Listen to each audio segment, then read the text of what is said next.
Hello, good afternoon. Welcome to Joy News Today. We're coming to you live from our studios in Kokomlimni on DTT because we're free to air on DSTV channel 421 and Go TV channel 125. We are your home of independent, fearless, and credible journalism. Coming up this afternoon, Ghanaian electorates must desist from exchanging their votes for money. That's a call from the National Commission for Civic Education, reminding electorates of their duties in ensuring credible elections. We have more from that presser that ended a while ago. Also, after 31 years of Constitution 1992 to set the tone for the restart of democratic rule, the debate is still raging on whether the document needs a total overhaul or reforms of major portions. We have some perspectives on this matter for you. Plus, lawyer and activist Professor Lumumba hits hard at government over the cancellation of the New Africa Convention as he suspects foul play. But government has revealed the reason behind the last-minute cancellation. We have details of their statement also for you this afternoon. We're also live on Facebook, YouTube, Instagram, and X Spaces at Joy News on TV. My personal handle is at Denana Aisha. Please stay for details.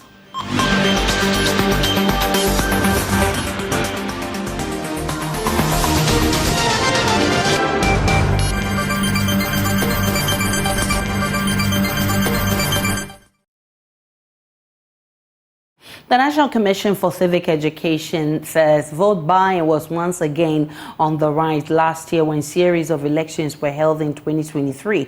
Chairperson of the Commission, Kathleen Ade, is urging Ghanaian electorates to desist from exchanging their votes for money, which she says has fueled politicians to continually buy the conscience of the average Ghanaian voter during elections. The NCCE is, however, calling on the youth to also reject the advances of any politician that tries to engage them in violent acts and disruptions to mar the 2024 elections. The Commission wants the media also to play its role effectively to ensure credible elections. Listen to Kathleen Ade, Director of the NCCE. Again, in the situation like ours, where regulations around money in politics are either non-existent, too weak, or too poorly enforced, we stand the risk of attracting very dark and bad money into the political system. According to a recent study by CDD Ghana titled Understanding How Dirty Money Fuels Campaign Financing in Ghana, we know that the current cost of running for office as a member of parliament is approximately $700,000. $700,000. This is what the research by CDD found. That is how much it costs to organize oneself and try to run for office as an MP. Meanwhile, ladies and gentlemen, $700,000 to become an MP, a job that definitely does not pay enough to recoup that money. The bulk of that money, by the way, goes to fund direct cash transfers to residents of constituencies, to citizens who have decided that that is more important than the vote that is in their hands. We are guilty of making extreme financial demands on those who offer themselves for public office. And then we get angry and disappointed when they are unable to deliver the public goods we expect.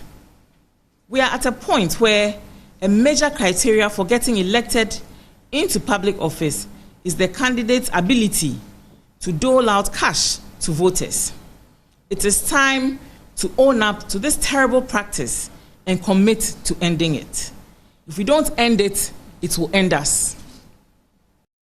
Well, it's been 31 years since Ghana ushered in the 1992 Constitution to set the tone for the restart of democratic rule following previous disruptions. It's also the day on which a new president is sworn in after every 4 years. After 31 years of great service, there's been a strong push for reforms in the 1992 Constitution. The founder for the interest movement says the Constitution 1992 needs serious reforms which must be reviewed to deal with the funding of political party activities, adding that will settle some of the problems we're dealing with, including vote buying. It is true that if you just look at election financing since 1992 up till now, the amounts we need for an election have increased exponentially beyond the scope of individuals and even beyond the scope of political parties.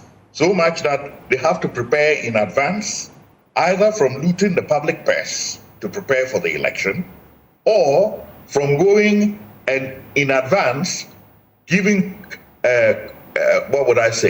confirmation that certain contracts will be available if they win power, and then they are given the money to come and contest. So these situations cannot lead to a democracy that works for the people. What it leads to is a system of elite capture, which is what we have now, where two dominant groups have formed under political elite that through the public purse have now captured the power. Now, this has also shown people who are not necessarily politicians that, well, if we have money, we can also capture the power. If it is about money, let everybody go and find their money and come and capture the power. And this is basically what the NCCE woman was warning us against. Because we've seen in other countries, for example, in Latin America, where the drug barons, etc., and crime bosses have organized their own parties and come through those parties to capture the political system in such a way that, their business just becomes a norm, to an extent where you have to have the whole American government to send in military and fight, use their own army to fight them in order to restore some sense of semblance. So if you're going to follow the money, definitely you are going to go off path and lose course, because that path is not in the national interest and it's not about empowering ordinary people. That means that you have to have some regulations. Now, the issue here is, if government is not providing a certain minimum amount of money to enable people who qualify for party politics to compete, then they leave the door open for people to get the money from wherever they want to get and however much they want to get to contest. And this is why the issue of government funding for political parties is relevant. It's not because you want to give money to the political parties, no. It is because by doing that, you then put yourself in a stronger position to say, well, you only need this much to prepare for constituency elections, and you only need this much to prepare for, presidential elections. So beyond this, we need to explain where it has come from. Or you can put a ban to say that you cannot spend more than this much. Well, while some want a totally new constitution, others want review of some portions of the constitution. So what really do we need as a country? Constitutional lawyer Martin Kpebu has been sharing his thoughts on this. We are looking at the power of the president, the constraint in Article 78, that he must appoint a majority of the ministers from parliament. That's the first one to go. What it has created is a system where the MPs of a ruling government are usually very docile. They become malleable. Why? Because most of them are looking for ministerial appointments and also very juicy board appointments. So you see that MPs are not willing to challenge the president, because the moment you stand up to the president, then it means automatically you are not getting a ministerial appointment. You are not getting a juicy board appointment. So it's weakening that. So please, let's not take the fact that in 1979, Liman's budget was rejected as a basis. My understanding is that that's the main basis why in 1992 we said majority should come from parliament. But we've created a problem. We've created another problem. So you see why we say the more things change, the more they remain the same. In trying to solve the 79 problem that Liman's budget was rejected, which is a good thing. If the budget is not good, or you can't mobilize your people, that's the parliamentarians, and it's rejected, you will step up and do the needful. You say, so one, That is it. Then number two, you look at our economic structure. You see this borrowing and over-borrowing. We need to look at it and reconfigure Article 36. You see, Aisha, under 36, you see that it says the government has a duty to feed citizens, provide livelihood for them, etc. Now, you will find a situation currently, what we are in, government appointees are living in opulence. Though the president says they've cut down some of the salaries and the rest, look at the way the V8s are full. So many V8s in Accra. Meanwhile, citizens are hungry. So I expect that we should amend Article 36 to make it more biting in such a way that government expenditure is down for as long as citizens have not been fed. Well, as we prepare for elections ahead of next year's inauguration of a new president, President Akufo-Addo, who eighth in his last term, says he intends to ensure our democracy remains intact beyond his tenure. Ghana is considered a beacon of democracy and stability in Africa. And the celebration of Constitution Day should inspire us, Ghanaians, even further to hold on to this enviable status. And it is therefore gratifying to note that the nation's adherence to democracy has not waned. We know that there are no quick fixes to the challenges confronting us. And as we have seen in recent times, democratic structures of governance are capable of accommodating the most difficult of circumstances. Fellow Ghanaians, democracies are grounded on viable elections. And this year, like we have done on 8 other preceding occasions, we will go to the polls to elect the president and my successor. No true Democrat can disregard the importance of elections and the sanctity of the ballot. It must thus be in our collective interest to ensure that the rules and regulations for the conduct of this year's elections are fair and transparent, and that we all develop respect for them, a respect that should not be a function of whether you win or lose. All stakeholders, that is the Electoral Commission, the political parties and their leaders, the electorate and citizenry, should work to assure the consolidation of Ghanaian democracy and help us maintain our pride of place on the continent as a model of democracy in Africa. So what do Ghanaians want as far as the Constitution 1992 is concerned? My colleague Kenneth JC has been interacting with some of you. The 1992 Constitution is the country's longest uninterrupted written constitution since independence. 32 years after that constitution was drafted. How well has it served the country? We're on the streets of Accra to find out from Ghanaians what they think about the 1992 Constitution. Right now, dear, the Constitution is many, but we are not seeing any changes. There is no job for the youth. I mean, it's a whole lot. It seems like those in the parliament or those in the government, they are enjoying. And we that we are sitting back, we are suffering.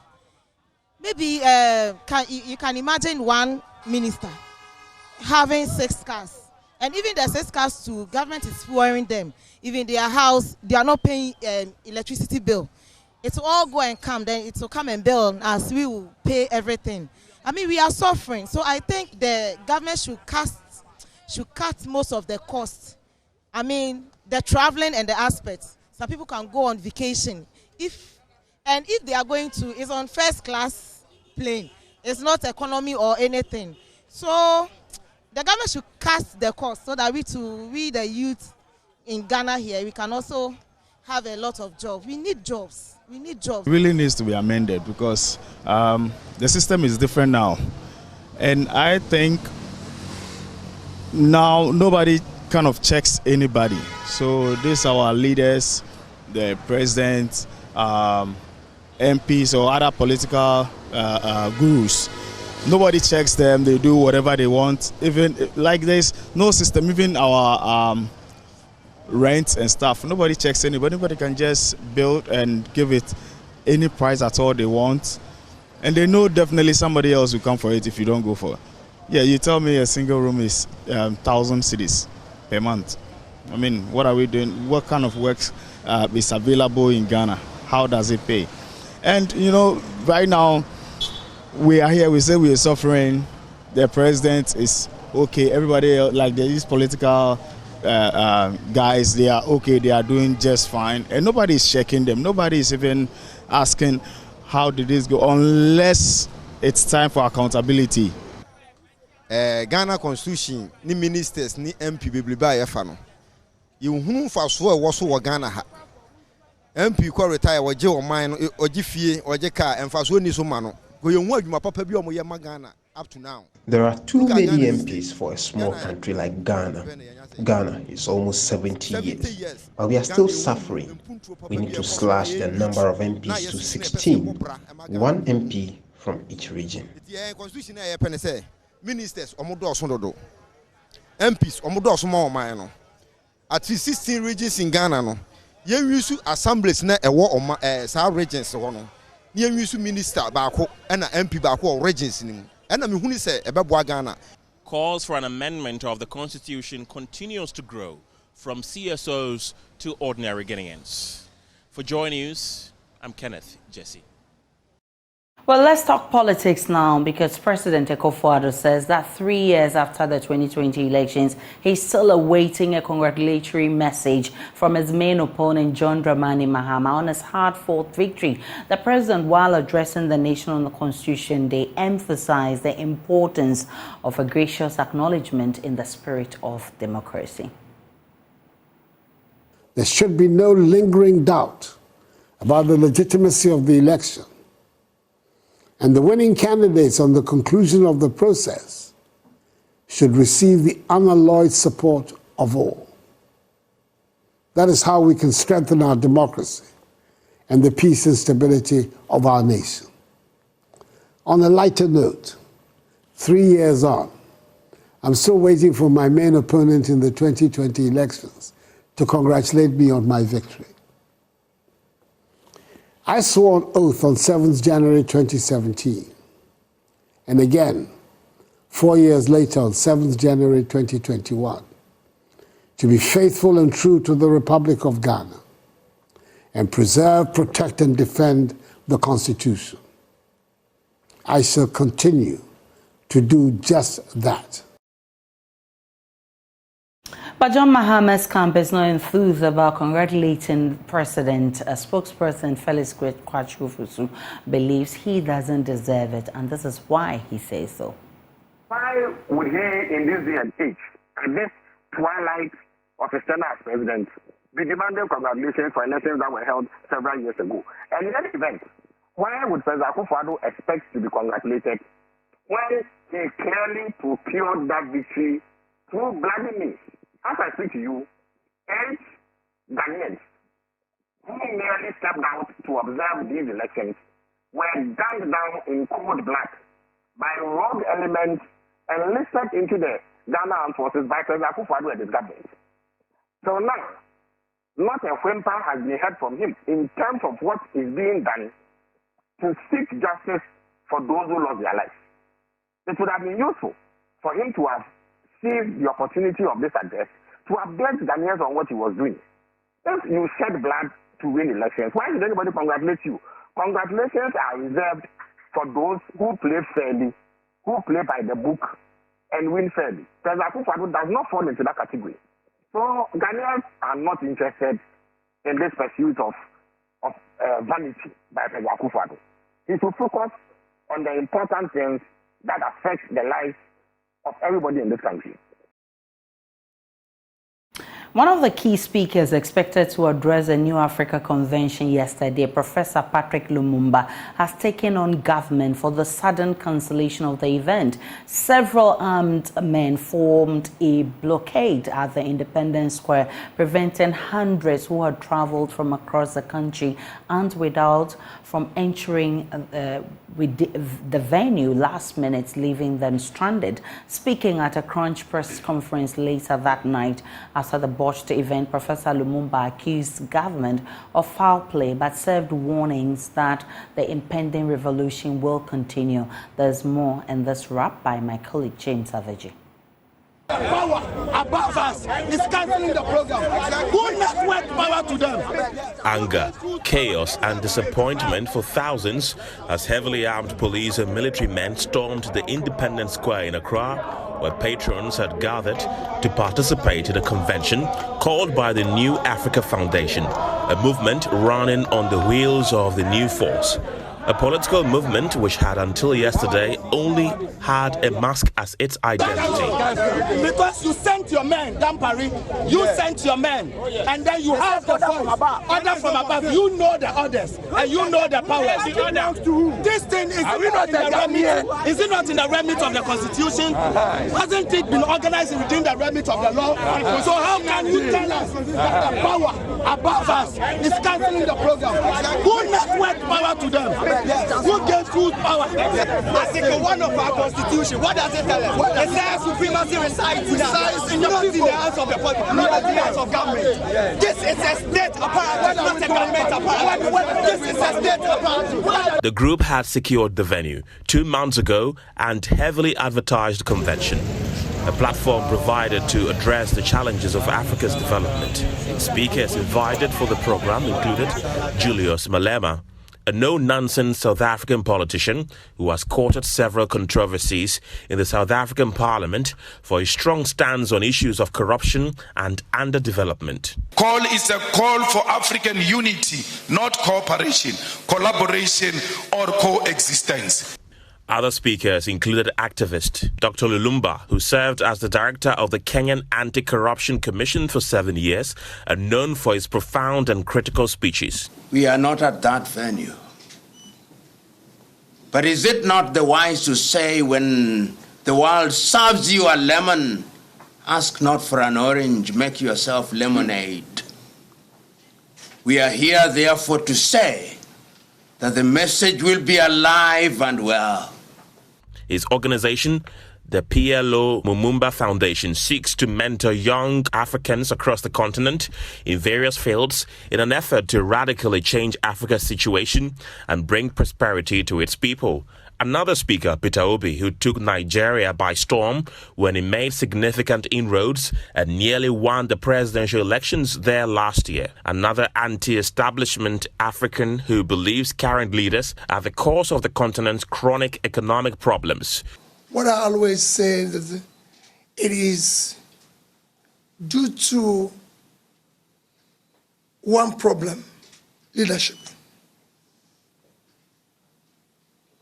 It is failed leadership over the years that brought Africa where it is. It was a lineup which promised to revitalize the Ghanaian youth and encourage them to vote out corrupt and non-performing leaders, with elections due in Ghana in December.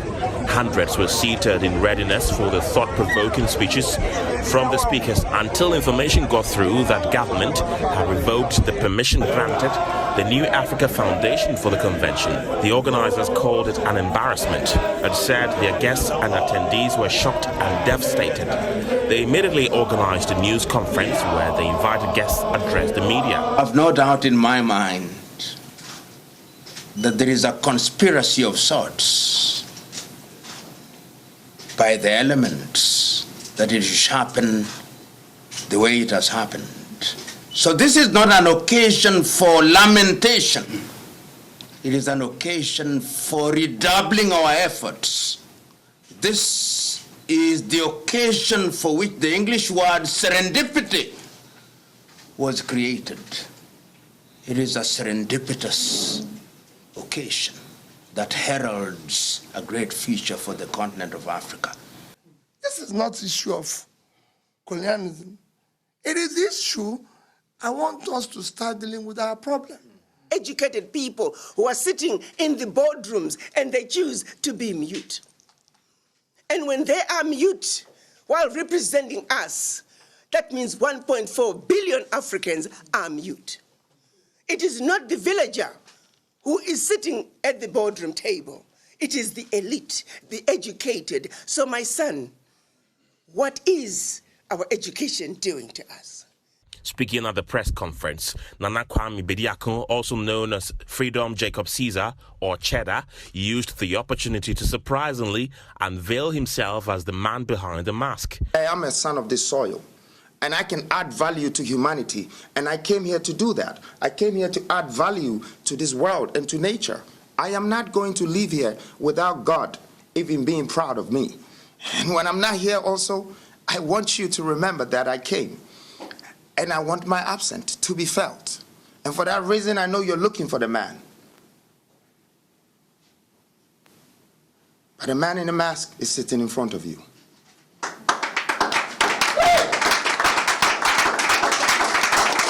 up?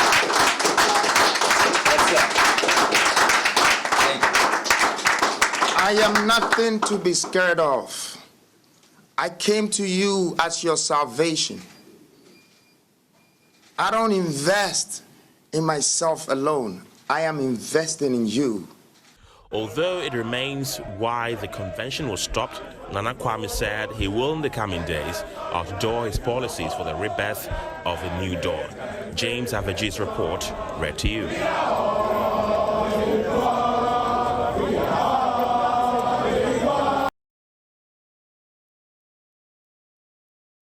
Member of Parliament for Wawa Superintendent retired Peter Lanchin Tobu says the 24-hour economy promised by flag bearer of the NDC will be a game changer as it will bring jobs to the people, especially the youth. Speaking at a walk held at WA to sensitize the public on the policy, Superintendent Tobu described it as pragmatic and workable and not a trial and error scheme. The work embarked on by the Upper West branch of the National Democratic Congress NCCE is aimed at sensitizing the public on the 24-hour economy that the party's presidential candidate John Dramani Mahama intends to implement should he be given a nod in the 2024 general election.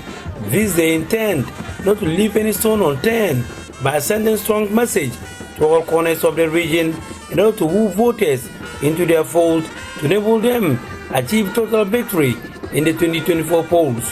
Swift of supporters of the NDCE, led by the regional constituency executives of the party and some members of parliament, came in droves for the walk.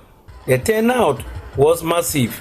Before the start of the walk, Upper West Regional Communications Director of the NDCE, Issa Kantajere, has this advice for the members. It is a peaceful walk.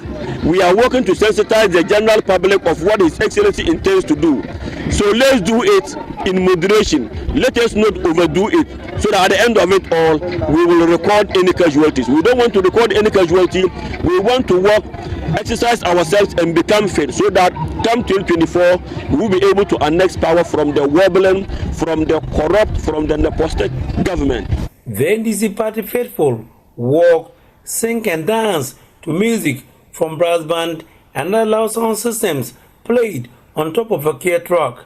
They ensured that they went round all principal streets in the municipality before returning to the Watertown basketball court and addressed by their leadership.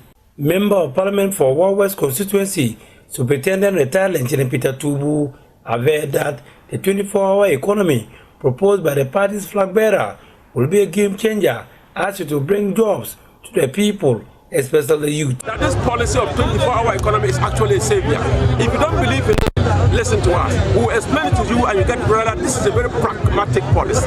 This is a very workable policy. This is not a policy that we are coming to do trial and error. No, it's not that kind of thing. This is something, because everybody has 24 hours. When you go to work, you close. And we are saying that when you close, somebody should be there. Why should I go to the passport office to go and collect my passport and they say, oh, we have closed, you can't get it. I'm traveling tonight. Somebody should come for night where let me pick my passport and fly out this country tonight. Things are going to work. So we are going to sensitize the public as we move along.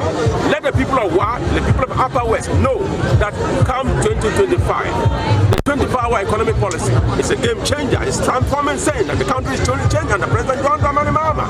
Believe it, believe it, believe it. Jobs are coming for the youth. Everybody will get a share. WA Central Member of Parliament, Dr. Rashid Hassan Pilipo, on his part, assured the people that the 24-hour economy will restructure and create more wealth in the economy of the country urging the people to vote for the NCCE to implement it. The Adan community sub-chiefs have fined the National Democratic Congress's parliamentary candidate for Sege, Daniel Bessie, 3 rams, cartons of gin, and an amount of money for allegedly saying that no chief existed in Adan. Upon payment of the fine, he is free to launch his political campaign in some Adan communities. Daniel Bessie rendered an unqualified apology to the chiefs, but the chiefs insisted a verbal apology will not be enough. Carlos Kaloni was in that community and now reports. At a press conference in Adan on Thursday, 30th November 2023, the Adan community sub-chiefs gave the National Democratic Congress NDC's parliamentary candidate for Sege constituency, Daniel Bessie, a 7-day ultimatum to retract and apologize for allegedly stating on a live radio program that no chief exists in Adan. Despite the ultimatum, Mr. Bessie failed to apologize within the specified time frame. Consequently, the chiefs on December 5, 2023, in a letter signed by Nene Tete Asigbe, banned Mr. Bessie from carrying out any political campaign activities in the Adan traditional area. However, on December 6, 2024, accompanied by former District Chief Executive of Adan, Anthony Yao Klokpa, and NDC chairman from Adan and Sege constituencies, Daniel Bessie formally retracted his earlier statement before the chiefs and offered an apology along with fines, including 2 cartons of gin, 2 gallons of local gin akpeteshi, 3 rams, soft drinks, and an undisclosed amount of cash. Daniel Bessie spoke to Joy News after the apology. I made a statement which is an offense to the authorities of my land, against my chiefs, against my elders, and the paramountcy. And upon reflection and then other guided statements and guidances, I realized my offense. I came in consultation with the chiefs to plead to be forgiven. And to God be the glory, I have been forgiven. I must say that let this be a lesson to all of us, particularly those of us in the political class, those of us in leadership, those of us in business, those of us who are subject to our leaders at all times. Let's practice decorum. The chiefs accepted his apology, lifting the ban. Secretary to the sub-chiefs, Nene Dami Sewu III, urged politicians to speak responsibly ahead of the December polls. We are so happy today. That marks the end of this unfortunate incident, because he came with elders to plead with the authorities. They were asked to do the needful, of which they have come today to do it. We are happy as chiefs in the traditional area. Going forward is a lesson for all of us, especially to all politicians and people in all leadership positions, that we are building a nation. It begins with communities, and then the minute is a family. So we need to demonstrate leadership qualities, but according everybody at every level the needed respect. It's part of us now, and we ask all our citizens to accord him the needed support. Come in the engineering period, that we will work together with all political actors. We will work with all businessmen to ensure that our constituency also grows from strength to strength. The NDC's constituency chairman for Sege, Inokte Sewanu, also advised party members to learn from this unfortunate incident. I advise all our members to put respect above everything that we do as we campaign for the 2024 election. Adan's traditional authority emphasizes collaboration with all politicians for rapid development. Carlos Kaloni, Joy News, Adan. The Northern Regional Executive Council of the Convention People's Party has reaffirmed its support for the interim council instituted by NEC to man activities of the party until new executives are elected. They say this will be beneficial to the party. Martina Bugri has more.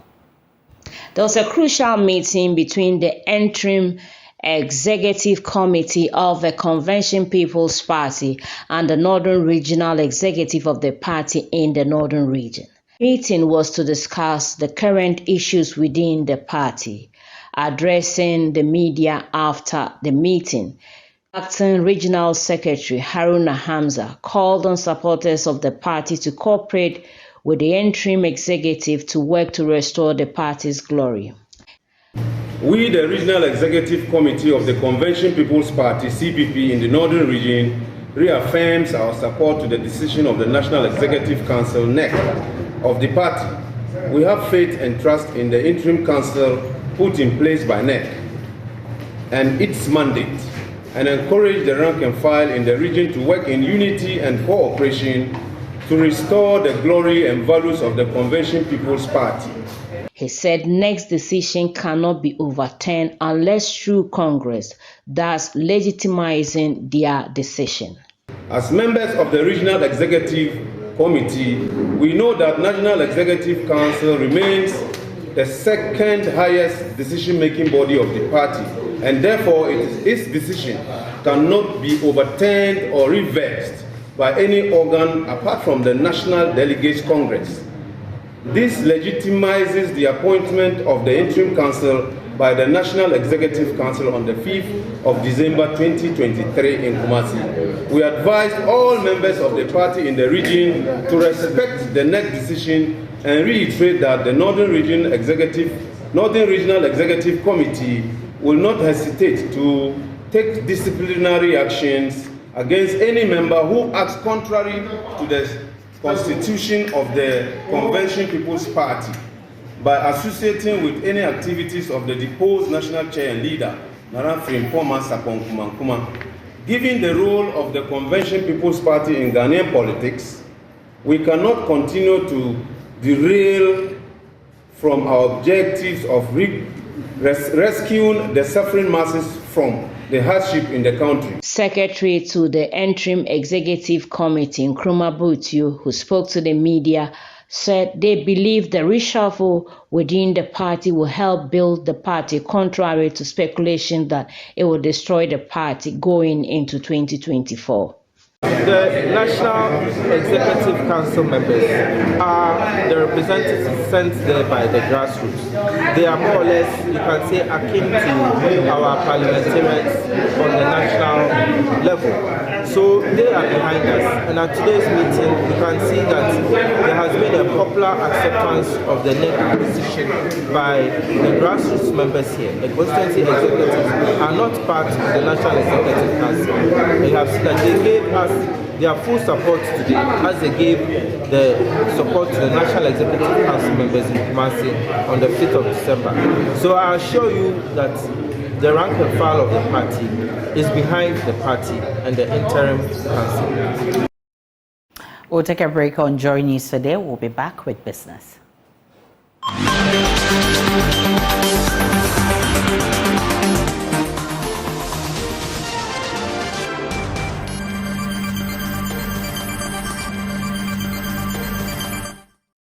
Hello and welcome to the business segment on Joy News today with me, Emma Davis. A look at our stories. Interest rates fell once again with an anticipated ease in December 2023 inflation. According to auction results by the Bank of Ghana, demand for treasury bills surged. Here's more in this report. The 91-day bill eased to 29.19% from 29.24% the previous week. The 182-day bill also went down by 14 basis points to 31.74%. Again, the 364-day bill retreated to 32.34% from 32.48% previously. With the Ghana Statistical Service set to announce December 2023 inflation on Wednesday, January 10, 2024, it is likely interest rates will go down further next week. Meanwhile, the government got 15.24% more than the targeted amount of 2.837 billion cedis. The majority of the bids came from the 91-day bill. 2.143 billion cedis that were tendered were all accepted. It was followed by the 182-day bill, in which 595.72 million cedis were tendered. All the bids were accepted. For the 364-day bill, 484.22 million cedis of the bids were tendered. The uptake was 479.43 million cedis. Finance Minister Ken Ofori-Atta is confident an agreement will be reached with official creditors over restructuring of Ghana's debt. He therefore expects Ghana to receive $1.15 billion in funding from the International Monetary Fund and the World Bank by the end of February.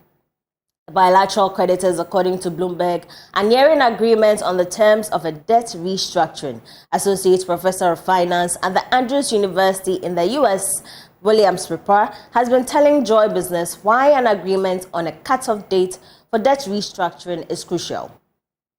If the March 2020 is accepted, it means that loans that were granted after March 2020 will not be part of the restructuring. This will not augur well for government, because government want to be able to capture most of the loans that were granted. And so that's why the position on December 31st, 2022 is probably will be more preferred, so that it will give a full picture of the entire external debt position. That is around the 29 billion or so US dollars. So the savings, each country is taking a position, and they are looking at their savings that they can get out of this particular transaction. That is why it become a bone of contention. Remember, the Chinese will want all their not to lose too much. So they, and also knowing that they are not classified, they are not part of the World 20 in their agenda for that debt relief. They don't want their loans to be classified as such. So that is why we've seen the two positions being made at the moment. That'll be all for Business on Joy News today. I am Emma Davis. For more business stories, do log on to myjoyonline.com.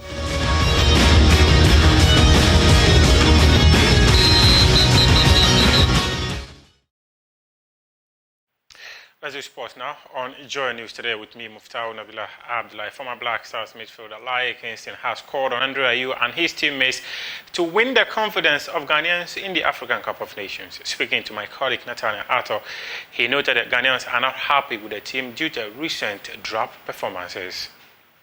Ghanaians are not happy about the team because previous performances have not been it's not gone well for us, but like you said, we are Ghana.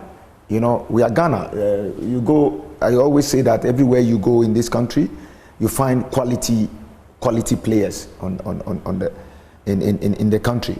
But then again, you can have one thing we should know is like a football team. It's a football team, so we need to have proper guidance to the players that we can guide them to achieve whatever the country wanted to achieve in terms of proper training camp, in terms of the technical team sending the right messages to them, the players getting used to the technical team.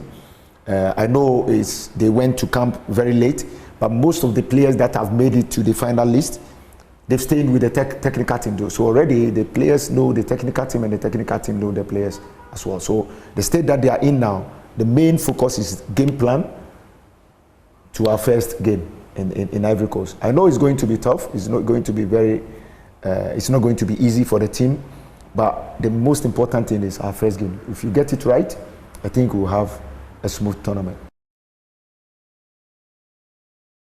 Vice President Dr. Mahamudu Bawumia has commissioned an astroturf for the people of Nalergu in the northeast region. The facility, named after the late overlord of the Mamproko Kingdom, Nashirga, has been described as the best facility by the MPP flag bearer.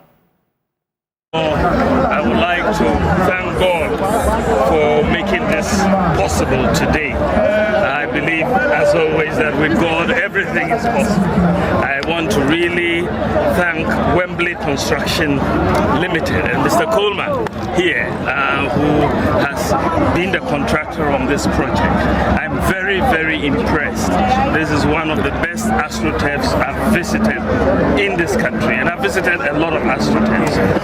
And so I'm very happy with the work. The facilities are first class, and I just hope that we maintain them as such as we go forward. But I'm a happy man today, and I'm very impressed with the work that has been done.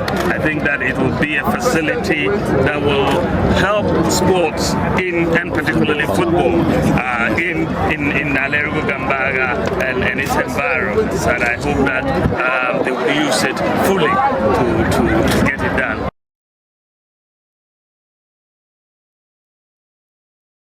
Time checkout was making headlines elsewhere. The senior Hezbollah figure who has been killed in a strike on South Lebanon has been identified as Wissam Tawil, the deputy head of a unit within the group's elite Radwan force.